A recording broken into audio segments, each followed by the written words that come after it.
आम खबर देंगे। माहाना बुनियादों पर महंगाई की शरह में इजाफा। अप्रैल 2026 में महंगाई 2.48% बढ़ गई है।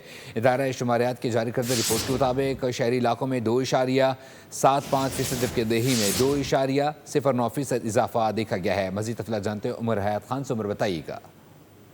बिल्कुल, आपने जो तफसीलात बताई हैं कि अप्रैल 2026 में महंगाई की जो माहाना बुनियाद पर शरह है उसमें 2.48% का इजाफा हुआ है। शहरों में 2.75%, दही इलाकों में 2.09% और सालाना बुनियाद पर अप्रैल 2026 में जो महंगाई की शरह है वो 10.89% रिकॉर्ड की गई है। और इसी तरह अगर देखा जाए तो जुलाई से अप्रैल यानी पहले 10 माह में जो माली साल है उसके औसत महंगाई जो है वो 6.19% रही है। और शहरी इलाकों में जो महंगाई की रफ्तार है वो दही इलाकों से ज्यादा रही है। 35 शहरों और 27 दही मराकज के डेटा पर महंगाई का ये तखमीना जो है वो जारी किया गया है। टमाटर की जो कीमत है उसमें 57% से ज्यादा का इजाफा हुआ है। ताज़ा सब्जियों की कीमतें 40% तक बढ़ी हैं।